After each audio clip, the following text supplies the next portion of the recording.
Պատկերացրեք մի տեսարան հազարավոր տարիներ առաջ։ Միջագետքի գիծիչ արևի տակ մի ճամփորդ անապատով տեղափոխում էր կաթ, լցված այծի կաշվից պատրաստված տիկի մեջ։ Ժամեր անց, երբ նա որոշում է ծարավը հագեցնել, կաթի փոխարեն տիկից դուրս է գալիս մի թանձր, սպիտակ եւ տարօրինակ թթվաշ համով զանգված։ Սա սովորական մարդու համար գուցե թվար փչացած սնունդ, բայց սա մարդկության պատմության մեջ ամենակարևոր սխալներից մեկն էր։ Ինչ էր իրականում տեղի ունեցել։ Տիկի կաշվի մեջ առկա բնական բակտերիաները, արևի տաքությունը եւ ուխտի կամ ձիու քայլքից առաջացած մշտական թափահարումը ստեղծել էին կատարյալ պայմաններ կենսաբանական մոգության համար։ Հենց այդպես էլ ծնվեց մածունը։ Բայց արդյոք սա պարզապես սնունդ էր։ Հին աշխարհում մածունը համարվում էր աստվածների կերակուր։ Այժմ տեղափոխվենք 20-րդ դարի սկիզբ։ Նոբելյան մրցանակակիր Իլյա Մեչնիկովը, ժամանակակից իմունոլոգիայի հայրը, տանջվում էր մի հարցով. ինչու է մարդը ծերանում։ Նա առաջ քաշեց մի սարսափելի վարկած.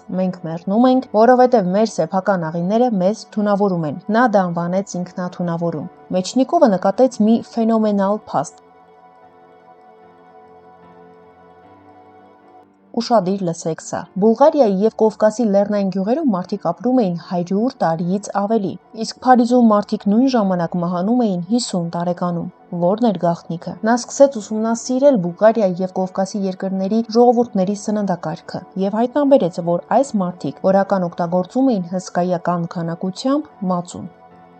Ինչ է կատարվում, երբ մենք մածուն ենք ուտում։ Մեր օրգանիզմ ենք ուղարկում հատուկ նշանակության զորքեր, կարևոր բակտերիաներ։ Այս կաթնաթթվային բակտերիաները հասնում են թիրախներին։ Նրանք սկսում են արտադրել բնական հակաբիոտիկներ, որոնք սպանում են մեր օրգանիզմում գտնվող նեխման բակտերիաներին։ Նրանք վերականգնում են աղիների պատերը եւ թույլ չեն տալիս տոքսիններին անցնել արյան մեջ։ Ահա թե ինչու մածունը պարզապես սնունդ չէ։ Սա դեղ է մեր օրգանիզմի համար։ Առանց մածունի կամ նմանատիպ կաթնամթերքի մեր օրգանիզմը նման է ամրոցի առանց անվտանգության։ Բացի այդ, մեկ շատ կարևոր բան։ Գիտնականները հայտնաբերել են աղիք ուղեղ առանցքը։ Մեր երջանկության հորմոնի սերոտոնինի 90%-ը արտադրվում է ոչ թե գլխում ուղեղում, այլ ուշադրություն, աղիներում։ Եթե ձեր աղիքային միկրոֆլորան հավասարակշռված չէ, վատ վիճակում է, դուք կարող եք ընկնել դեպրեսիայի մեջ, զգալ անհիմն տագնապ, քնի խանգարումներ, վատ տրամադրություն ունենալ։ Եվ ահա, օգտագործեք մածուն։ Մածունը սնում է այն բակտերիաներին, որոնք ազդանշան են ուղարկում ուղեղին։ Ամեն ինչ լավ է, մենք հանգիստ ենք։ Սա նշանակում է, որ մածուն ուտելը ոչ միայն ստամոքսի համար է, այլև ձեր հոգեկան առողջության։ Հիմա խոսենք դարի ամենամեծ աղետի մասին։ Եթե դուք կարծում եք, թե խանութից գնելով բնական մակնշմամբ մածուն առողջություն եք գնում, ապա դուք դարձել եք միլիարդավոր դոլարների մարքեթինգային խաբեության զոհ։ Ինչ է կատարվում իրականում։ Իրական մածունը կենդանի համակարգ է, նրա մեջ կան բակտերիաներ, որոնք կենդանի են, այն շնչում է, փոփոխվում է, բայց խանութին պետք է, որ ապրանքը օրինակ մնա 20 օր, 15 օր։ Արտադրողը պատրաստի մածունը ենթարկում է թերմիզացիայի, տաքացում է այնքան, որ բոլոր օգտակար բակտերիաները մեռնեն։ Եվ դուք ուտում եք սպիտակ, անշունչ զանգված, որը չի կարող ձեզ բուժել, որովհետև նրա ներսում այդ կարևոր նյութերը չկան։ Իսկական բնական մածունը պարզապես չի կարող 15 օր ժամկետ ունենալ։ Այն շուտ է փչանում, քանի որ այն կենդանի օրգանիզմ է։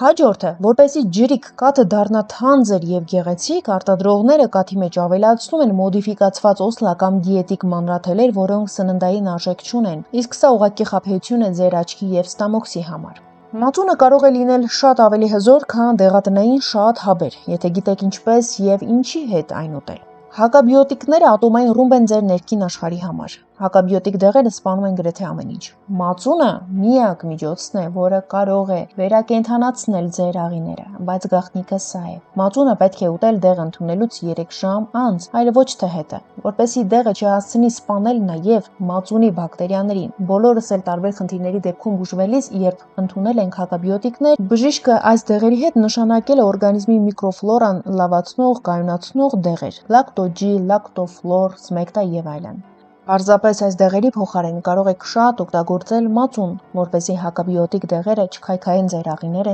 եւ միկրոֆլորան։ Հաջորդը՝ զարկերակային ճնշում եւ խոլեստերին։ Մածունի կանոնավոր օգտագործումը օգնում է օրգանիզմից դուրս բերել ավելորդ նատրիումը, աղը։ Սա բնական միզամուղ միջոց է, որը իջեցնում է ճնշումը առանց քիմիական միջամտությունների։ Եվ անդրադառնանք կանացի առողջությանը։ Մածունի մեջ առկա կաթնաթթվային բակտերիաները պահպանում են օրգանիզմի բնական pH բալանսը, կանխելով սնկային հիվանդությունները եւ իհարկե բորբոքումները։ Իսկական մածուն ստանալը նման է ալքիմիայի՝ մեկ սխալ շարժում եւ դուք կստանաք ջրիկ կամ թթված զանգված։ Նախ նշենք, որ ամենակարևորը կաթի ընտրությունն է։ Խանութի տուփի կաթից երբեք լավ մածուն չի ստացվի, որովհետև այն արդեն մեռած է։ Ձեզ պետք է թարմ եւ ֆերմերային կաթ։ Եռման գաղտնիքը։ Կաթը պետք է եռա, բայց չայրվի։ Եռալուց հետո այն պետք է հովանա մինչև այն ջերմաստիճանը, որը ձեր մատը կարող է հանդուրժել, օրինակ ճիշտ 10 վայրկյան։ Սա մոտավորապես լինում է 42-ից 45 աստիճան Ցելսիուսը։ Եվ կաթի մերանը։ Սա ամենակարևորն է։ Մերանը պետք է լինի նախորդ լավ մածունից։ Այն պետք է խառնել մի փոքր տաք կաթի հետ եւ նոր լցնել ընդհանուր ամանի մեջ։ Մածունը վախենում է աղմուկից եւ շարժումից։ Այն պետք է փաթաթել տաք ծածկոցով եւ թողնել 6-ից 8 ժամ լիակատար հանգստի մեջ։ Այն պետք չի վերցնել, շարժել։ Եթե դուք շարժեք ամանը, բակտերիաների կապը խզվելու է եւ մածունը ջրվելու է։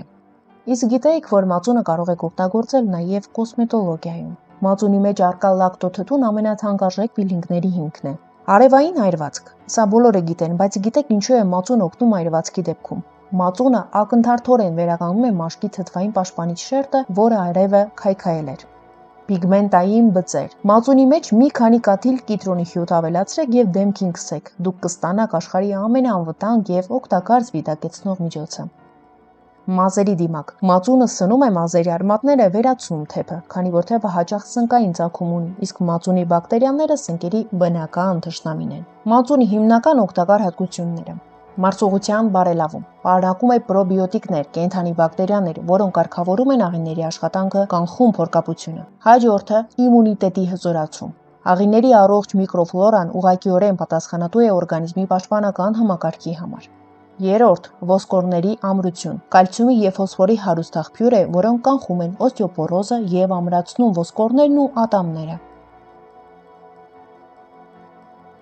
Չորրորդ՝ լակտոզայի յուրացում։ Բակտերիաները քայքայում են կաթնաշաքարը, լակտոզան, ինչի շնորհիվ մածունը հեշտությամբ մարսվում է նույնիսկ կաթ չմարսող մարդկանց մոտ։ Հինգերորդ՝ քաշի վերահսկում։ Սպիտակուցների բարձր պարունակությունը երկար ժամանակ հագեցվածության զգացում է տալիս եւ արագացնում է նյութափոխանակությունը։ Վեցերորդ՝ սիրտ-անոթային համակարգի առողջություն։ Մածունը օգնում է նվազեցնել վատ խոլեստերինի մակարդակը եւ կարգավորել զարկերակային ճնշումը։ 7-րդ՝ մաշկի խնամք։ Մածունի մեջ առկա կաթնաթթուն խոնավեցնում է մաշկը եւ օգնում է պայքարել պիգմենտային բծերի եւ բորբոքումների դեմ։ Վիտամինային գանձարան։ B խմբի վիտամինների, հատկապես B2 եւ B12-ի աղբյուր է, որոնք անհրաժեշտ են նյարդային համակարգի համար։ Մակաբույծների դեմ պայքար։ Ստեղծում է թթվային միջավայր, որը անտանելի է շատ պաթոգեն ուղանդրների եւ սնկերի համար։ Եվ վերջապես, սթրեսի նվազեցում։ Աղիք ուղեղ կապի միջոցով առողջ միկրոֆլորան նպաստում է տագնապի նվազեցմանը եւ տրամադրության բարձրացմանը։